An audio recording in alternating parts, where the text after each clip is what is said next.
Welcome to my channel. I'm Elizabeth Liz Machette, and today we're talking about the Sagittarius full moon and the astrological forecast for June of 2026. And I'd like to welcome my colleague and guest, Justin Crockett-Elzy. Welcome, Justin. How are you today? I'm doing well. Thank you for having me, Liz. I'm excited to talk about this coming month. Oh, good. It's always a pleasure to have you on. So, Justin um, is an archetypal astrologer and Jyotish astrologer, teacher, author, and seer. And the best way to contact Justin is his email, justin.lz@gmail.com. I'm an astrologer, author, and intuitive, and my website is alightpath.com. So we're moving into the month of June, which would be the mutable modality, evolving and adapting. The ruling planet is not Mercury. I made a mistake. Or is it Mercury? Yeah, I'm it's confused. it's Gemini, so it's Mercury. That's right. I'm thinking Cancer, but we're not there quite yet. So the No. ruling planet is Mercury, and the element is air, thoughts, belief, communications, and the mantras, I think. And Justin, can you cover the keywords and cautions, please? Sure. So the keywords is multiple ideas or information or multitasking because Geminis need a diversity and a lot of mental stimulation. So that's, generally that's a thing there. But caution would be when we think about that, thinking that it's kind of superficial or glib too much, being Oh, grounded. So that's some caution there for the Gemini. yeah, and it's like so much information can be coming that you don't have time to process it, and it's really important to process that information. Right. So looking at the chart for June 1st at 12 a.m., the sun will be at 10 degrees Gemini, the moon's at 20 degrees Sagittarius. So that moon phase is called the disseminating moon phase, and it ranges from 225 degrees to 270 and is about distributing and sharing information and communicating ideas. And I always like to look at the moon in Sagittarius. So this month with a Sagittarian moon, Sagittarius is about travel, foreign places. So you could be thinking about where you might want to travel or not travel to. Um, and it's also about truth and ideas. And maybe it's something you want to learn. So that's just kind of a little bit of a theme over the month. Would you like to add anything, Justin? Yeah, I like to look at the ascendant. So I think for us on the West Coast, the ascendant being in there in Capricorn, there's be a little bit more of a month focused on our stability and structure. And so that just kind of shows in, but because Pluto's right there, first planet to rise at the beginning of the month here, does show that there's going to be a lot of changes outside our control. But just as good month to focus on our foundation and structure. Thank you for sharing that. So, today, this morning, early in the wee hours of the darkness, that we had the Sagittarius full moon at 9 degrees and 55 minutes. And some moon aspects are, of course, it's opposite the sun, trine Saturn, Neptune, Pallas Athena, and Juno, and quincunx to Mars. So, do any of those jump out at you that you'd like to talk about, Justin? Well, yeah, the quincunx to Mars because that's like a square. It's needing some type of change or adaptation because the quincunx is an imbalance. So I think this it kind of just tells us for this new moon that they're kind of watch how we are because that's a Taurus Mars. So there could be some dynamics between our emotions of needing to expand and grow and boy I want to go out on this trip or I want to go for a walk in the woods, but my energy is really not there, and is it worth it? Because the Mars in Taurus is evaluating, is this really worth my time? But that moon emotionally is trying to get us off the couch, but this Mars in Taurus wants to stay and just eat oatmeal and stay where it's warm. So there could Stay be some imbalance between our emotional desires versus the body. Do we really want to take that action? So, Yes, that makes a lot of sense, and I wanna go to the trine there with Neptune, our visions and dreams. Vesta, it can be our community center, it can be our hearth and home, it can be our own home, it can be our city, our town, the state we live in. Um, Pallas Athena is, using our wisdom, and Saturn all in Aries, and Saturn is about boundaries and limitations. So it's like some new dreams can be feeding into this, even though we're at a full moon, all that energy is kind of pouring into that full moon. And so lots of times we're supposed to be releasing, but this almost feels like, okay, what newness can I bring into my life at this time? mhm. Do you want to add anything to that? No, no, I think you Oh, got it covered. okay. So we're going to look at the Sabian symbols for this full moon, and the Sabian symbols were channeled by Elsie Wheeler, who was a spiritualist medium, with the assistance of Mark Edmund Jones. And there's one saying that they call it a picture, but it's a saying for each degree of the 360 degrees of the astrological zodiac.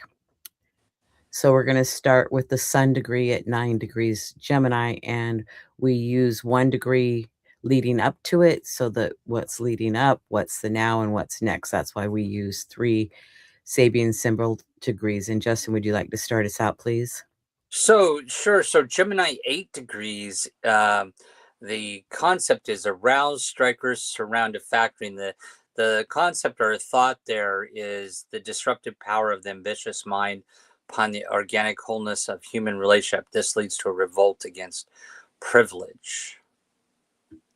Okay, and then Gemini 9, the degree of now, a quiver filled with arrows. So it's a man's aggressive relationship to natural life as a basis for survival and conquest, and the key phrase is conquest. And the Gemini 10 degrees, what would the sun is moving to there is an airplane performing a nose drive, a superior ability to challenge nature and play with danger, mind versus matter. And how would you sum these 3 up, Justin? Or how would Well, you tell a story with the 3 of boy, them? we were just talking about how that well, the Sagittarius moon likes to expand, and it's always looking for the next opportunity, right? The next conquest. And then here we have the sun that, let's say for example, a person had their Mercury here. Boy, this is a person that wants to know all the facts. They're always studying, they want to know that information, because this is really about a conquest of an ambitious mind here, and mind versus matter. This is, so if you have a planet that's within these degrees, sun, moon, Mercury, Venus, Mars, you're going to be really much more driven when it comes to the conquest of information. So this is a really enterprising mind type of sun here that's going on. Thank you. And then we're gonna go on to the Sagittarius degrees for the moon.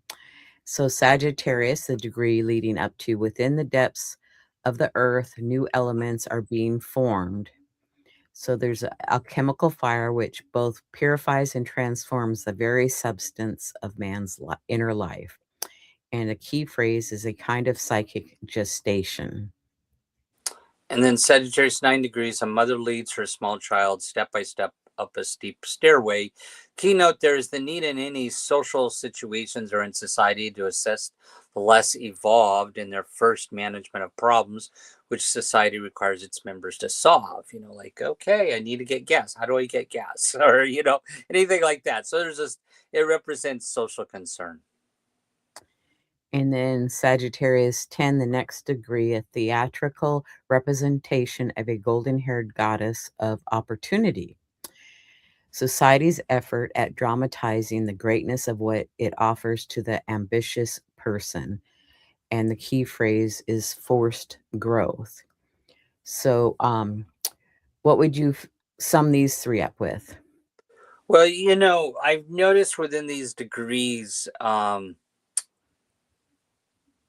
some part of that forced growth one is where we see sometimes situations where people are beholden to society's expectations. And also there's a social concern here. So people within these degrees tend to be more in positions where they're able to take action to help others. So some leaders have these degrees, more so leaders, especially youth type leaders. But there seems like to be a real um, degrees that are associated with people that again have a social concern, are concerned about efforts within society, and are much more passionate about it. Well, and I would say it's important, for people to get together and maybe share their ideas, and it might not exactly be your idea, but it could mold into that now with a group effort, something can evolve to change all that, come up with a better idea perhaps. Okay, out of bounds this month, and out of bounds is when the declination of a planet exceeds 23 degrees and 27 minutes north or south. The moon will be out of bounds June 14th through the 17th and the 27th through July 1st. Mercury has been out of bounds and will continue to be out of bounds until June 14th. And Venus has been out of bounds since last month and will continue through the 7th of June. Would you like to say anything more about the out of bounds planets? Mm-mm, no. And then planets that are moving into new signs. On the 1st, we have Mercury's ingress to Cancer. On the 13th, Venus ingresses to the sign of Leo. On the 19th, Chiron moves into Taurus. On the 21st, the sun moves into Cancer, which is summer solstice. On the 28th, Mars moves into Gemini. And on the 29th or 30th, depending on what part of the United States you're in, Jupiter moves into Leo. And then planets stationing retrograde or direct this month. On the 5th, we have Juno stationing retrograde in Aquarius. And on the 29th, Mercury stations retrograde in Cancer.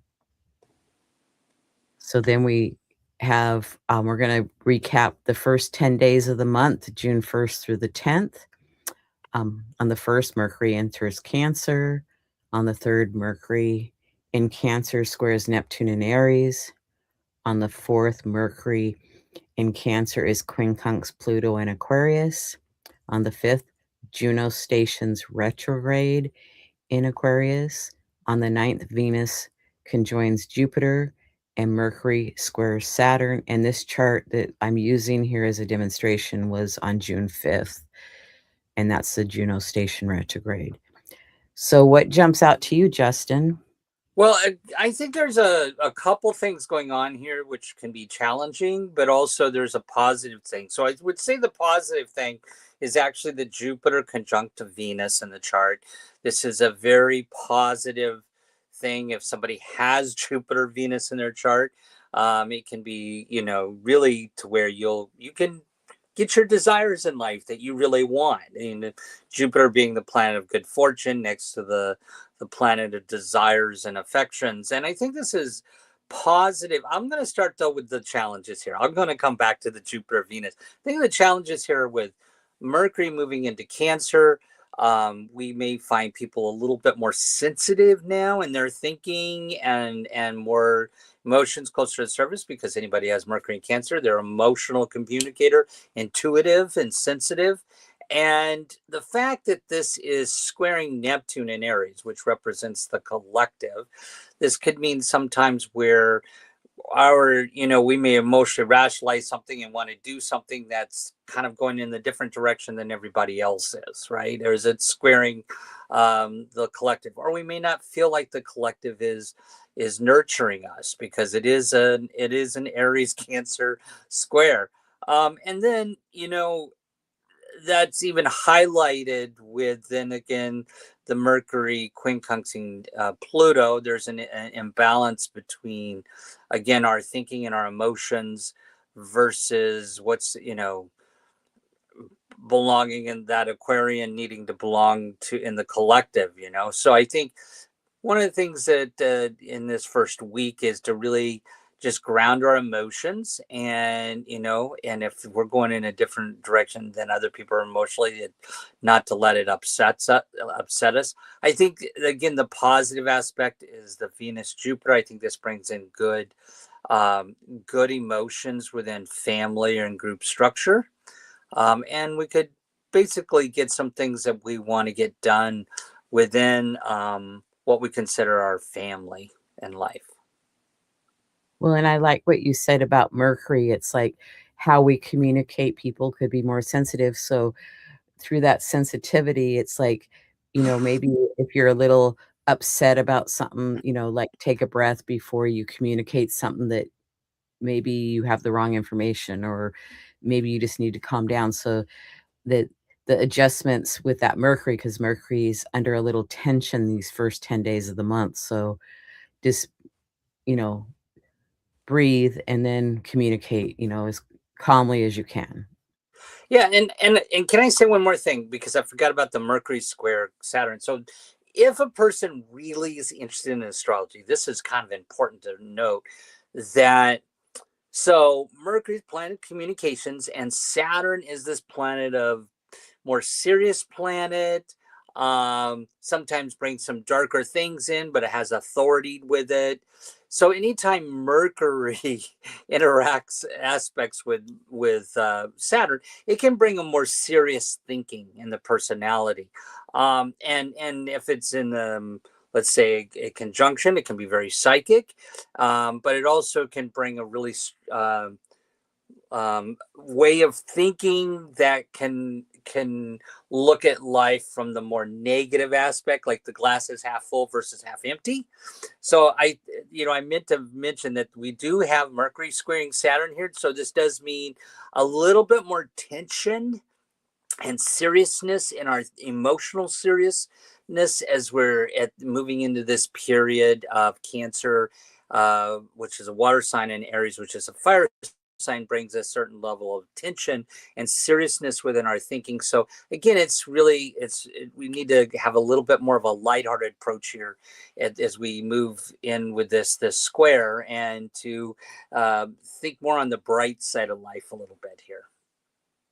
Well, and I just want to remind people that Mercury is about communicating, but it's also about listening too. So if one person doesn't listen, then you don't have this good communication going back and forth. Because if it's just two people, you each have to listen just as well as you have to speak too. So or it's important. Yeah.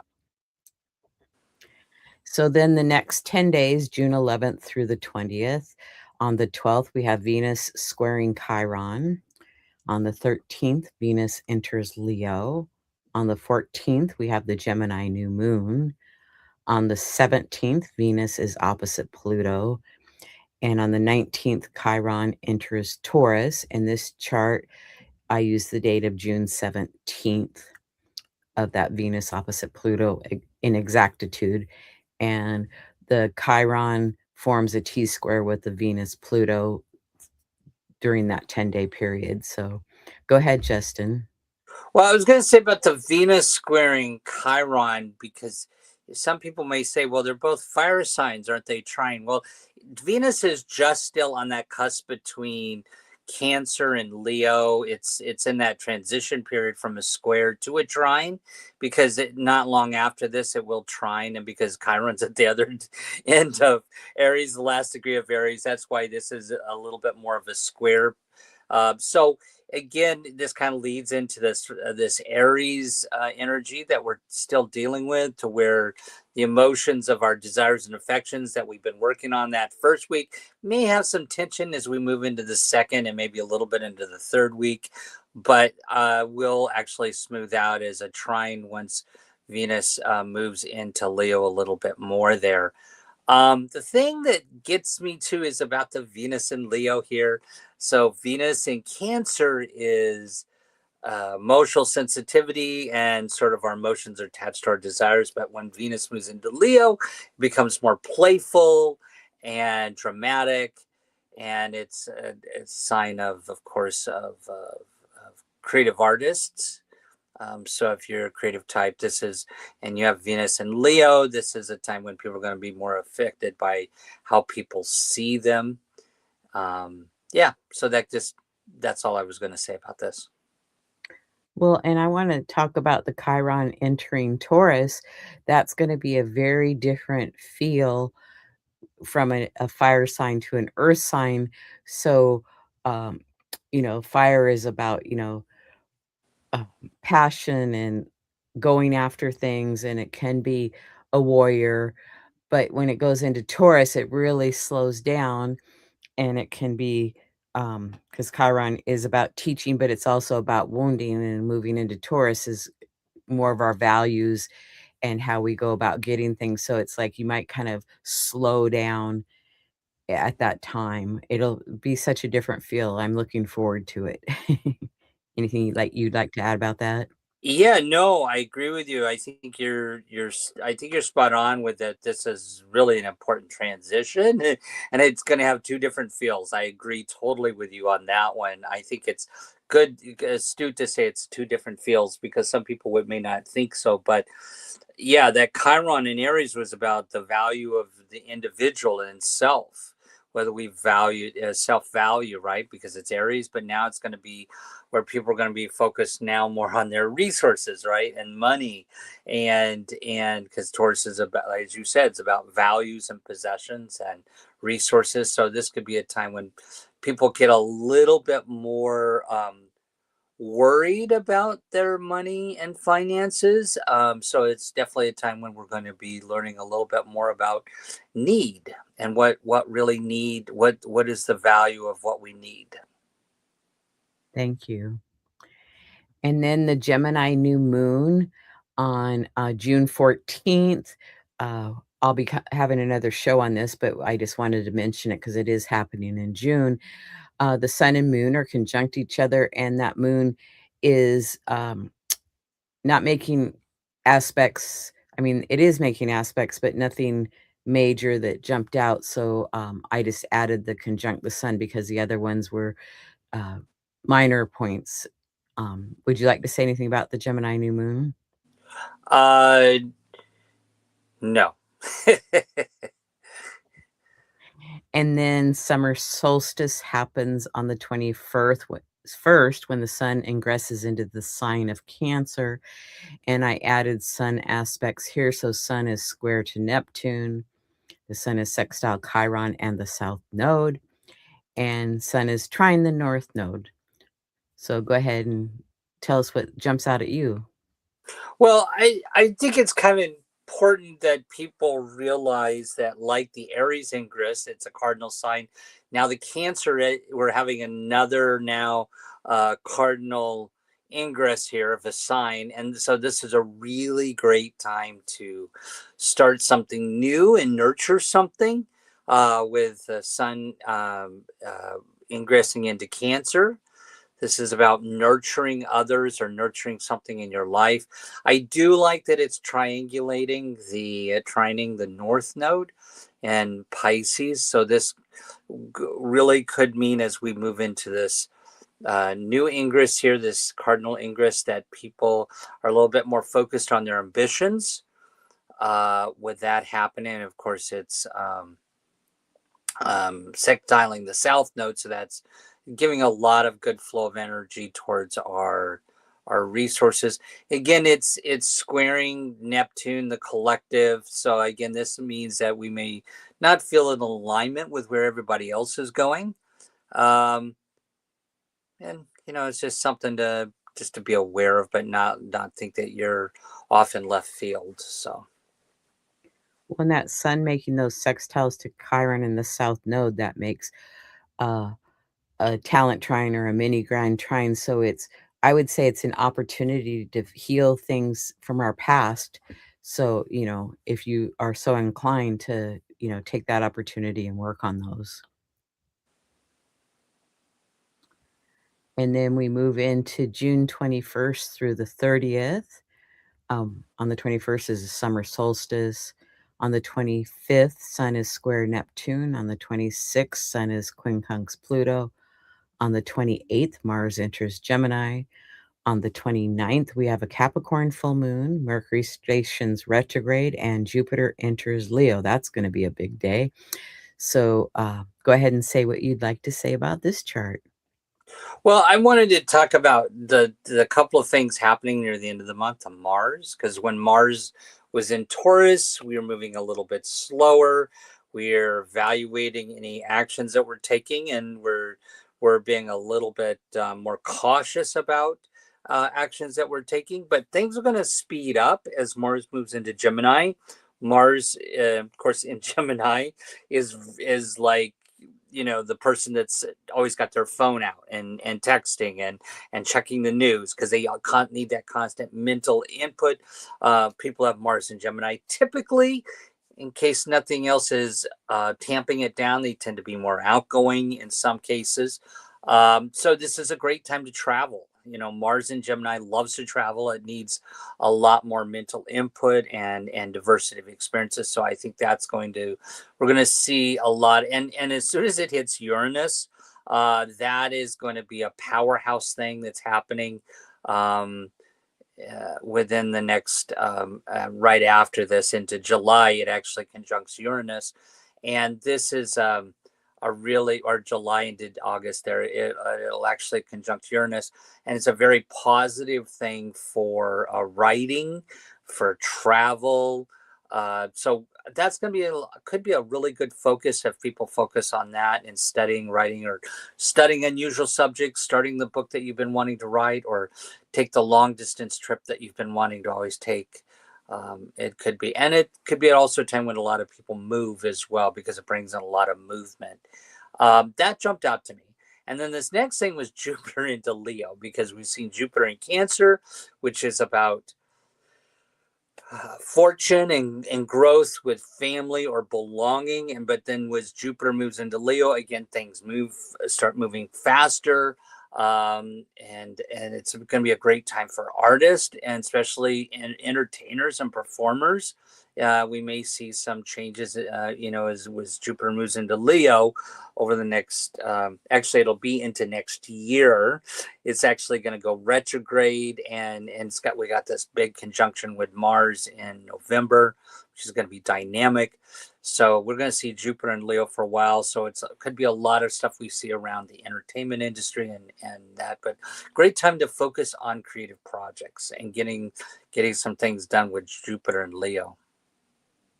Well, and I would say that Mars entering Gemini, it would be good to do some research and development, like you said, write a book, or maybe, and then when that Mars does conjunct that Uranus, it could be that you had an idea, but now it kind of shifts, but now it's even better.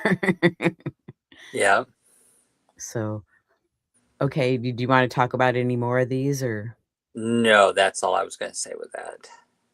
Okay, and then we have the Capricorn full moon on June 29th, and the moon is opposite the sun and square Saturn and Neptune, and then that moon is trine the south node. I forgot to write that one in, but it's drawn in there. So so basically that's a T square with the sun and moon opposite, with Saturn and Neptune in Aries. So go ahead, Justin. Well, and I know we just put the moon aspects there, but I do want to point out that the sun is also trining the nodes, which or at least is trining the north node. So again, we see a good strong focus on ambition, because that dragon's head or demon's head with the north node triangulating the sun. I think the thing that got me, it was that moon squaring Saturn and Neptune there. I think that's going to bring again some dynamic of emotions with where some people may say, okay, I'm done with this, I'm done being a part of this group or part of this group, because we're not aligning emotionally or with power issues, with the moon squaring Saturn. And again, this could also bring, because we were looking at Mercury with Saturn, which can bring kind of like more like kind of negative thinking. Well, moon squaring Saturn again can be negative emotions. And so it's a time really to pay attention to grounding our emotions and focusing on the positive with the moon in Cancer squaring Saturn. Right, right. Yeah, it's like, do we dissolve our boundaries or do our boundaries keep us from our dreams and our visions? It's like, how does that merge together and change? Right. So anything else about this chart that you'd like to say, or we're done with this one? No, I think that's all I had. Okay, and Justin's going to share his thoughts on the moon out of bounds this month. Well, you're always. I love how you, Liz. You always point out about when the moon is out of bounds, and the moon, of course, being out of bounds when it's not acting normal. So, because it's when it's out of bounds, it's always either in Sagittarius or Capricorn or Gemini or Cancer, and we have those two times of the month are in June and into July. So, if it's in Sagittarius, then it may display more risks and behaviors.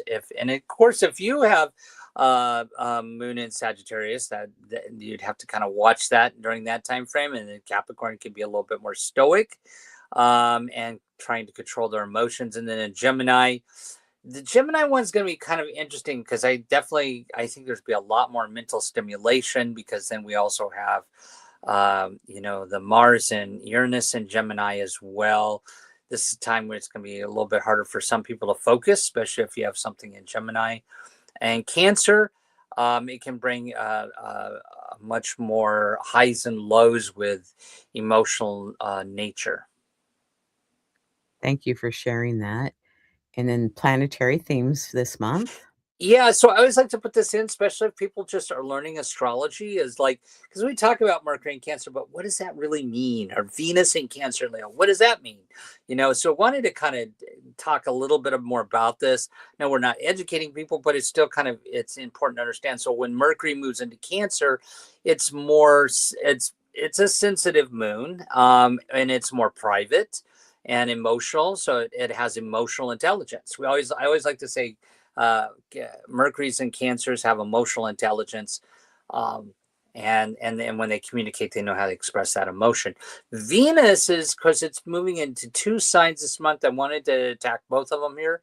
So we've been having Venus in Cancer, which is emotional and sensitive, and as it moves into Leo, then it becomes a little bit more outgoing and playful with its desires. And again, this is a good time with Jupiter moving into Leo to go to the amusement park, or to take your love out to the amusement park, or go on a retreat or a trip. Mars and Taurus, of course, I didn't put the Gemini here yet because it actually is within the last couple of days of the month. So we're going to tackle that in July. But I will mention here that it's been in Taurus, we tend to be more conservative and slow and methodical in our effort. But again, that's going to speed up, because Mars and Gemini at the end of the month and into July will want to, it's going to want to not sit on the couch anymore. It's going to get out of the house.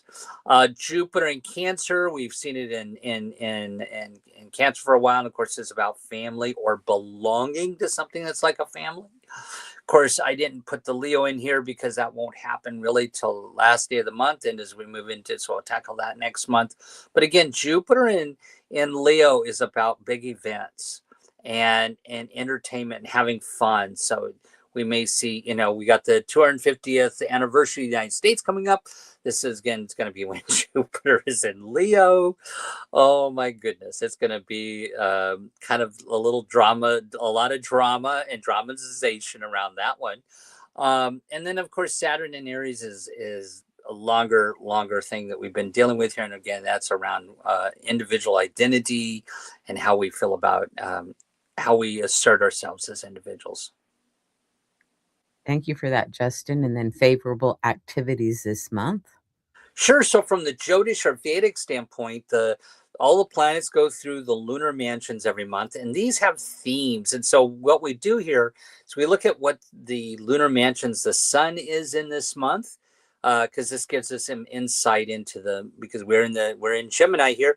So the sun is going to go through three lunar mansions this month: Rohini, which is ruled by Brahma, the creator god, and then it will move into Mrigashira, which is ruled by the moon deity Soma, so it's a moon.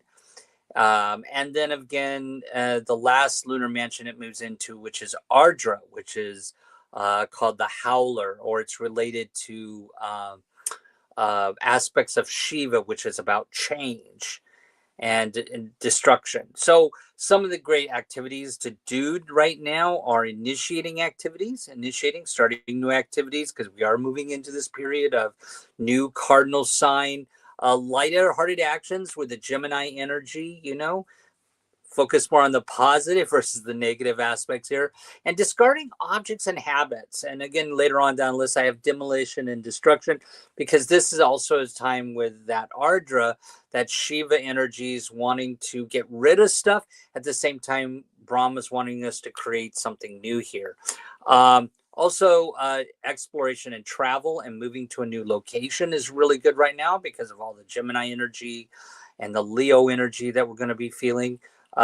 We still have a lot of the Cancer energy going on. So agriculture, fertility, marriage again is very good for Leo energy, and getting out there and socializing, advertising, education, and writing are all good things to focus on right now. So yes, it is okay to have the block party, or to go on a trip and relieve some of that stress from the winter.